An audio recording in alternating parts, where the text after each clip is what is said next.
cinta itu membuat orang puitis. Ya, kalau tidak percaya, yang jatuh cinta itu kan mendadak dia bisa bikin puisi. Ya, oke. Jadi wong kehujanan pinggir jalan gitu aja kamu berteduh, itu kan kalau yang jatuh cinta itu bisa lahir puisi. Tapi yang ndak sedang jatuh cinta kan paling kamu mainan HP apa gitu. Jadi mungkin dua-duanya, dia memang punya bakat bikin puisi dan sedang jatuh cinta, lebih dahsyat puisinya. Oke, Laila juga begitu. Laila juga di beberapa bagian Laila Majnun itu banyak juga mengeluarkan puisi-puisi. Meskipun nanti puisi-puisinya kebanyakan lewat surat yang dikirimkan pada Majnun. Itu salah satu contoh Laila juga mengalami kemabuan. Semua yang tampak dari manusia adalah kebencian. Namun cinta telah memberikan kekuatan. Orang-orang mencemooh hubungan kita, sesungguhnya mereka tidak tahu betapa kerinduan yang tersimpan dalam dada. Jadi syair ini lahir ketika orang mulai rame. Jadi ini dua orang, anaknya orang terpandang, pacaran kemana-mana berdua, tidak bisa dipisah. Jadi gosip di mana-mana. Wong sedang belajar loh, sedang kuliah loh, kok yo pacaran kan itu. Itu terus jadi gosip, jadi omongannya orang. Nah, ayahnya Laila itu merasa bahwa ini pencemaran nama baik. Jadi ini meruntuhkan kehormatan suku. Maka untuk tidak timbul masalah terus, tidak jadi bahan omongan terus, Laila ini dipanggil pulang. Sudah, kamu tidak usah sekolah, di rumah saja. Jadi dua anak muda yang sedang senang-senangnya, sedang mabuk-mabuknya, sekarang dipisah. Dan dimulailah babak pertama kegilaannya Majnun. Jadi waktu dipisah itu mulailah dia nyari-nyari cara untuk ketemu, tapi tidak bisa. Mulai keluar banyak syair, tangisan-tangisan. Kemana-mana yang keluar dari mulutnya hanya Laila. Pokoknya Laila, Laila, Laila. Terus yang keluar dari mulutnya itu. Ini pelajaran sebenarnya dari Nizami. Kalau kalian memang sedang jatuh cinta sama Allah, akan keluar secara otomatis dari mulutmu nama Allah. Kamu sengaja atau tidak, pasti akan keluar. Kalau itu memang cintamu pada Tuhan sudah tumbuh dalam hatimu. Tidak bisa dipaksa. Mungkin sekali-sekali kamu, Pak, saya pengen jadi orang kaya wali-wali sekti itu, dari mulutnya Allah terus. Mungkin 5 menit kamu bisa Allah, Allah, bariku ya lali. Kenapa? Fondasinya belum ada. Ya tekadmu ada, tapi fondasinya belum. Cinta. Kalau sudah cinta, tidak perlu dipaksa, otomatis. Nggak perlu kamu, pokoknya Pak, setiap malam saya baca sekian ribu kali namanya Allah. Tidak harus kamu patok begitu, otomatis akan keluar ketika cinta itu ada dalam dirimu. Makanya latihanlah jatuh cinta. Jiwamu biar paham, oh kayak gini cinta itu. Itu yang dialami oleh Majnun.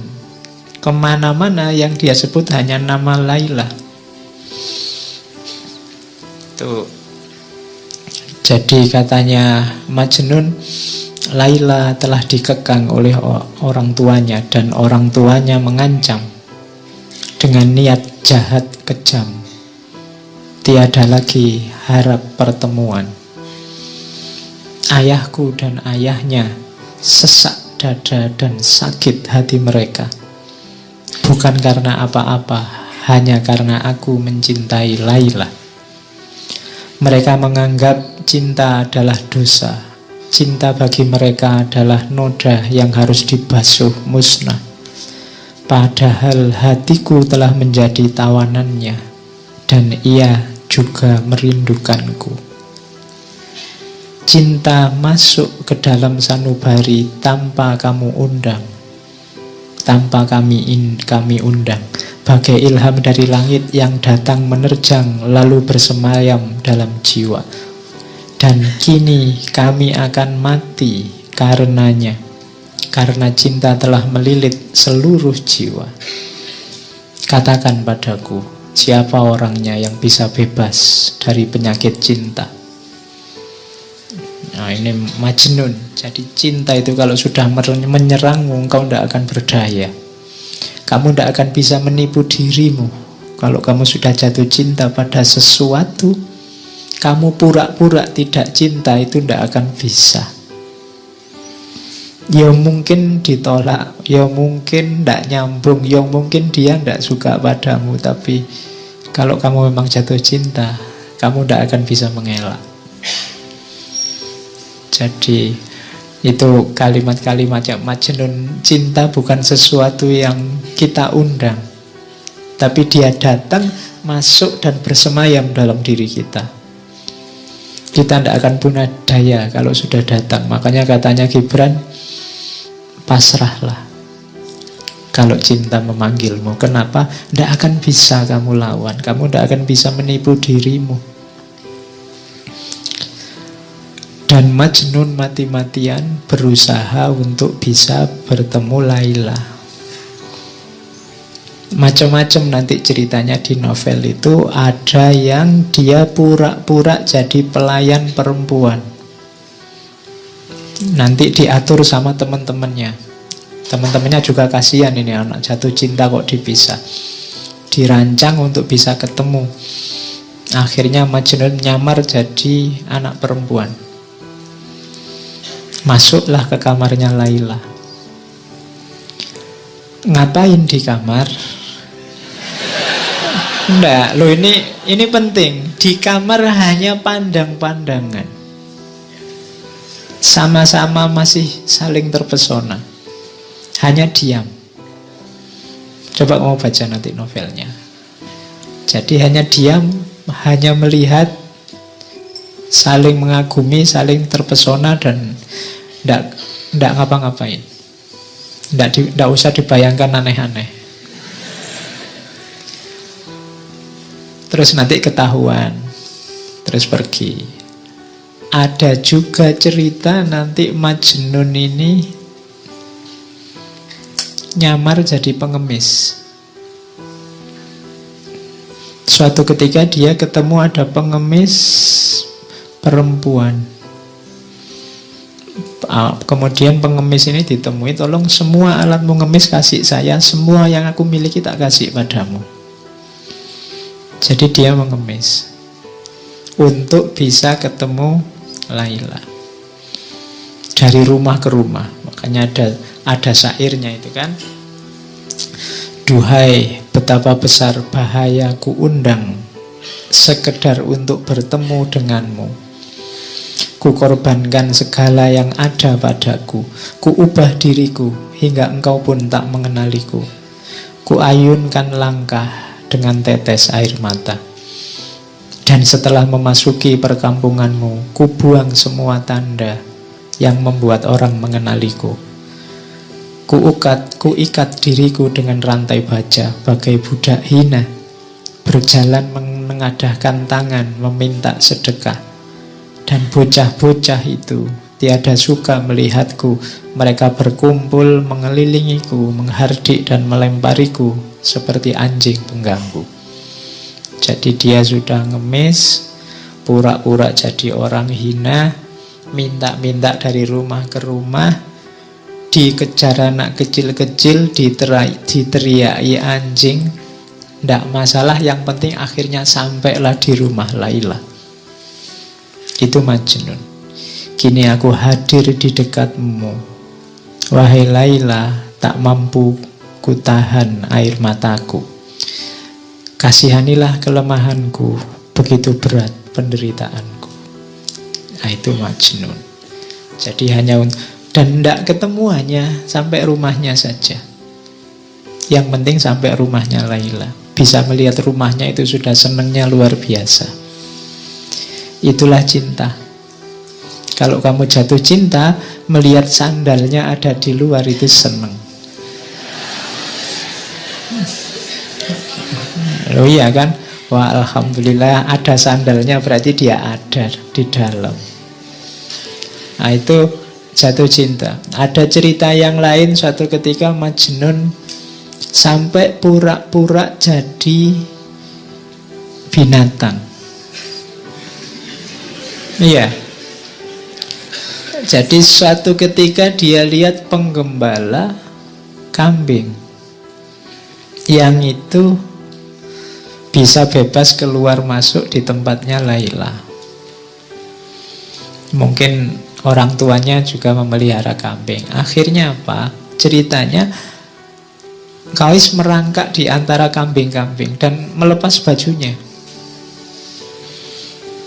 Bahkan ceritanya, karena yang gembala kambing ini senjatanya kan cambuk. Cambuk itu dipakai nyambui kambing. Antara lain dia tidak sadar yang dicambui si Qais ini. Hanya untuk bisa dekat sama Laila. Jadi itu dahsyatnya cinta. Oke, terus ya. Ini ceritanya tangis-tangisan terus. Nah, sebelum ke syair ini. Syair ini lahir setelah ayahnya Qais akhirnya tidak tega lihat anaknya. Iki piye to yo, anak ini kan sudah digadang-gadang mau jadi penerus, kok malah Majnun kayak gini. Akhirnya atas nasihat banyak orang, mbok yo anak sudah kayak gitu, mbok yo dilamarkan. Sampean kan ketua suku, apa saja punya. Akhirnya dituruti oleh orang tuanya. Qais pulanglah ke rumah, tenang saja, tak lamarkan sekarang ke tempatnya Laila. Dilamarkanlah oleh orang tuanya ke rumahnya orang tua Laila. Cuma sayangnya, ada sayangnya, lamarannya ditolak.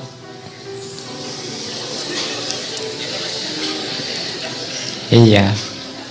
Jadi kenapa ditolak? Padahal ayahnya sudah bilang, minta apa saja saya penuhi, syaratnya apa saja bisa saya penuhi, termasuk seandainya nyawaku yang harus jadi taruhannya. Katanya orang tuanya Laila, siapa saja boleh menikahi anakku kecuali putra Anda.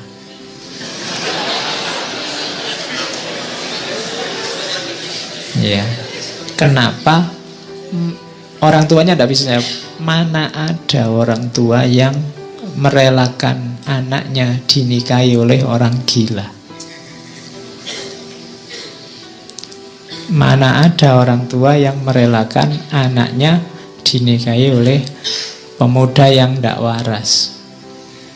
Karena ya ayahnya Laila ya ngerti kegilaannya Majnun, meskipun gilanya memang karena mencintai putrinya. Tapi dia tidak mau. Wong dulu masih waras, pacaran saja digunjingkan orang, kita malu luar biasa, apalagi sekarang. Jadi sudah serius seperti itu masih ditolak. Bisa dibayangkan ya, Majnun yang tadinya sudah merasa agak sembuh, merasa terhibur, wah nanti dilamarkan oleh ayahku pasti beres. Tapi kok ya ditolak. Mulai lagi kumat. Jadi ya. Dan dia katanya, Majnun, rumahku telah menjadi bara api bagi jiwaku. Tetapi wahai Laila, Aku akan senantiasa berada di sisimu. Semoga kasih sayang Allah dilimpahkan padamu. Wahai pecinta yang malang, kerabatku menganggap aku mempermalukan mereka. Teman-temanku pun gemetar jika mendengar namaku. Jadi keluarganya merasa malu oleh kehadirannya, teman-temannya semua juga menjauh, tidak ada yang mau mendekat. Duhai cawan anggur yang ada di genggaman, kini jatuh berantakan. Telah kutinggalkan sanak saudara dan orang tua, sedang kekasihku pun jauh di sana. Namun aku tidak akan menyerah walau kesulitan demi kesulitan mendera. Orang yang tidak merasakan kesengsaraan tidak akan menikmati kesenangan. Dan orang yang tidak pernah dihimpit kesedihan, mereka tidak akan dapat memahami hati yang sedang merana sendirian. Jadi mulai dari sini Majnun nanti mulai menyepi, menjauh dari keluarga, menjauh dari masyarakat, hidup di padang-padang pasir. Apalagi nanti kemudian keluarganya karena masih mempertimbangkan harga diri, khawatir malu, akhirnya pindah menjauh dari daerah situ ke daerah Najd. Wah, tambah lagi puisi-puisinya Majnun karena dia merasa semakin jauh dari Laila. Setiap hari hidupnya di padang-padang pasir, di bebatuan, di bawah padang pasir, di goa-goa. Uniknya, selain tadi sering dikerubungi orang-orang, hewan-hewan yang ada di sana itu patuh sama Majnun. Bahkan kabarnya sampai anjing, ular, macam-macam binatang-binatang buas itu kalau di dekat Majnun jinak. Jadi cirinya ada Majnun itu biasanya ada binatang buas yang berkumpul di sekelilingnya, yang harusnya saling memakan malah tidak saling memakan. Itu penjelasannya Nizami untuk menunjukkan bahwa orang yang jiwanya diliputi oleh cinta, auranya juga aura cinta, siapapun dekat akan senang. Beda dengan orang-orang yang jiwanya penuh kebencian. Jangankan ngobrol mendekat aja malas, hawanya ndak enak. Iya. Jadi bangun jiwamu dengan aura yang penuh cinta. Bahkan binatang buas pun bisa tunduk, bisa patuh. Kadang-kadang kalau Majnun sedang tidur di tengah padang pasir, binatang-binatang ini yang menjaga. Itu kelebihannya para pecinta. Oke, ini pelajaran dari Majnun lagi, bahwa cinta itu kebebasan. Wahai Laila kekasihku, berjanjilah pada keagungan cinta, agar sayap jiwamu dapat terbang leluasa. Melayanglah bersama cinta laksana anak panah menuju sasarannya. Cinta tidak pernah membelenggu, karena cinta adalah pembebas yang melepaskan simpul-simpul keberadaan. Cinta adalah pembebas dari segala belenggu. Jadi contoh paling mudah, di mana sih pembebasannya cinta itu? Majnun tidak lagi terikat oleh apapun selain cintanya. Dia rela kehilangan bahkan keluarganya, apalagi posisinya sebagai putra mahkota, apalagi kedudukannya, teman-temannya. Dia enteng saja melepaskan semuanya. Itu menunjukkan bahwa cinta itu membebaskanmu dari apapun, bahkan contoh paling kecil lagi, bahkan membebaskanmu dari dirimu sendiri. Cinta membuat orang tidak egois. Kalau masih egois, masih belum cinta. Masih egois itu kan masih berpikir tentang dirinya sendiri terus. Perhitungan apa yang enak, apa yang menguntungkan bagiku. Tapi orang yang jatuh cinta tidak. Makanya katanya Majnun, cinta itu membebaskan manusia. Kalau kita semua menggunakan relasi cinta, mungkin hari ini nggak sepanas ini, nggak sesumpek ini. Kampanye itu mungkin juga nggak panas kalau saling mencintai. Mungkin yang satu bilang, ya kalau beliau mau jadi presiden, ya monggo saya persilahkan. Nanti yang satunya bilang, jangan gitu, saya ndak enak. Sampean juga ndak apa-apa, silahkan jadi presiden. Ayo, bayangkan loh kalau yang kampanye kayak gitu kan enak, kita bisa ketawa-ketawa bareng. Oke, sekarang kan saling rebutan. Kalau cinta saling membebaskan. Oke. Terus, walau dalam cinta setiap cawan adalah kesedihan, namun jiwa pecinta akan selalu memberi kehidupan. Jangan takut sedih, jangan takut ganjalan, jangan takut penderitaan. Karena cinta akan selalu memberimu hidup. Yang pernah jatuh cinta kemudian patah hati bisa memahami ini. Kesedihanmu itu yang luar biasa itu, itulah yang menghidupkanmu lewat kenangan-kenangan, memori-memori. Indah loh. Kenangan itu kan membuatmu kangen, membuatmu rindu, membuatmu ingin ketemu lagi, ingin hidup sebelum bersama dia. Jadi cinta itu sakit, tapi sakitnya cinta itu ngangen nih.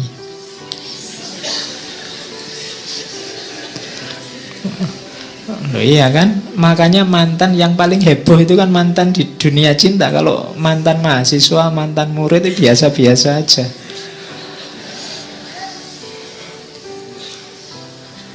Banyak racun yang harus kita telan untuk menambah nikmatnya cinta. Atas nama cinta, racun yang pahit pun terasa manisnya. Jadi kalau ini ya, yang alami pasti tahu. Orang lain melihat itu, kamu itu ndak capek, kamu itu ndak males toh, kamu itu kok mau-maunya toh. Itu kan bagi orang lain itu racun-racun. Apa enak? Apa enaknya? Tapi bagi yang ngalami, itulah nikmatnya cinta. Jadi itu pelajaran dari Majnun. Terus, bertahanlah kekasihku, dunia diciptakan untuk kaum pecinta. Dunia ini ada karena cinta. Percayalah kalau tidak ada satupun orang yang punya jiwa cinta, tidak ada lagi relasi antar manusia yang namanya cinta, dunia ini bubar. Detik ini juga. Kalau tidak percaya, coba saja. Karena orang akan saling mengobjekkan, orang saling memanipulasi, orang saling. Dunia akan bubar. Masih ada cinta, masih banyak, maka dunia ini masih ada. Ya paling di medsos rame, tapi dalam kehidupan sehari-hari enggak. Cinta itu masih banyak. Kalau enggak, ya sudah kiamat dunia ini. Oke, jadi itu pelajaran bahwa cinta itu membebaskan. Terus, nah ini dari Majnun lagi, tentang pelajaran tentang jarak. Cinta itu paradok. Bila dekat rumahnya Laila, aku merasa terbebani. Tapi bila aku jauh darinya, aku merasa sedih. Sehingga dekat maupun jauh, bersemayam rindu dan gelisah. Saat dia berjanji, cintaku kian menggebu menanti. Saat dia tidak janji, aku mati menanti datangnya janji. Sehingga jauh maupun dekat, hanya dia di angan. Namun jarak dekat atau jauh belum menyembuhkan apa yang kami rasakan. Sungguh pun ternyata dekat dengannya lebih baik daripada jauh darinya. Jadi ini logika jarak. Kita sama Tuhan kan juga begitu. Dekat sama Tuhan ada tanggung jawab, ada beban-beban. Jauh sama Tuhan itu menggelisahkan. Kamu mungkin agak ngeri-ngeri, Pak, kalau saya dekat terus sama Tuhan nanti buka HP harus hati-hati, nggak boleh buka yang gitu-gitu. Nanti bohong dikit nggak bisa, sholat harus tepat waktu, puasa harus sholat tahajud. Kok rasanya berat ya Pak? Dekat dengan Allah, dekat denganmu, membebani. Tapi jauh itu menggelisahkan. Waduh, kok jauh ya dari Allah. Nanti jangan-jangan dapat murkanya, jangan-jangan Allah tidak berkenan, tidak ridho. Itu paradoknya cinta. Dekat sama yang kamu cintai itu kan kamu merasa terbebani. Aku harus membuat dia bahagia, aku harus membuat dia nyaman, jangan sampai dia tidak berkenan. Lebih sumpek. Tapi jauh lebih sumpek lagi. Kalau jauh biayanya lebih banyak, menghabiskan kuota pulsa. Belum lagi marah-marahan, saling curiga. Sini ngomong maksudnya untuk menghibur, sana membacanya dianggap marah-marah. Wong ya tulisan itu kan ndak ada ekspresinya. Nah itu kan jauh menggelisahkan, dekat memunculkan beban. Tapi tenang saja Laila, cintaku ndak hilang meskipun kamu jauh. Padahal sebenarnya lebih enak kalau kamu dekat. Nah itu pelajaran selanjutnya dari Majnun tentang jarak. Ini nanti pelajarannya banyak. Kamu malam ini diajari orang gila. Ya. Jadi karena mungkin kalau orang waras susah ngajari cinta. Orang waras kepentingannya banyak. Melakukan apa-apa sering tidak tulus. Beda sama orang gila. Apalagi gila karena cinta. Oke. Jadi itu pelajaran selanjutnya tentang jarak. Pelajaran selanjutnya itu syairnya terkenal sekali. Amurru alat diyari diyaru Laila, uqabbilu dzal jidar wa dzal jidar, wa ma hubbud diyar syahfana qalbi walakin hubbu man sakanat diyar. Jadi Majnun ini hobinya apa? Kalau pas sepi tidak ada orang, dia mengendap-endap datang ke rumahnya Laila, nempel di dinding terus menciumi dinding rumahnya Laila. Oke, berarti kamu tadi yang terpesona oleh sandalnya, ya berarti menciumimu sandalnya. Ya. Jadi aku berjalan amurru alat diyar, aku berjalan melintasi rumahnya Laila. Terus kucium dinding itu, kucium dinding itu. Semua sudut-sudut rumah, dinding-dindingnya diciumi. Cinta di dadaku bukanlah untuk dinding rumah, namun cinta pada siapa yang tinggal di dalamnya. Ya. Oke. Ya. Ya kalau tidak tahu rumahnya ya nanti dinding kampus.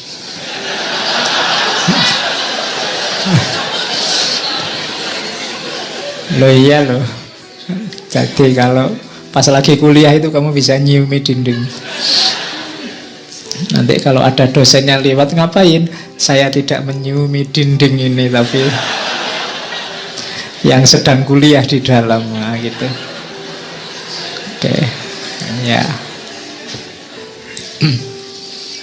Jadi apa? Ini pelajaran dari Nizami. Kalau kita jatuh cinta, maka semua yang berhubungan dengan yang kita cintai pasti juga kita cintai, kita hormati, kita hargai, jadi berharga. Berarti apa? Kalau kita cinta sama Allah, pasti kita juga memuliakan dan menghargai semua yang berhubungan dengan Allah. Apakah itu manusia, apakah itu binatang, tumbuhan, alam semesta. Konsekuensi dari mencintai Allah pasti mencintai semuanya, karena dalam semuanya ada tanda-tanda kehadiran Allah. Temboknya Laila adalah tanda adanya Laila. Maka semua orang, semua makhluk harusnya juga kita cintai. Kalau orang ngaku mencintai Allah tapi masih ada yang dia benci di alam ini, padahal semua yang ada di alam semesta ini adalah tanda-tanda kehadirannya Allah, berarti sebenarnya dia belum terlalu cinta.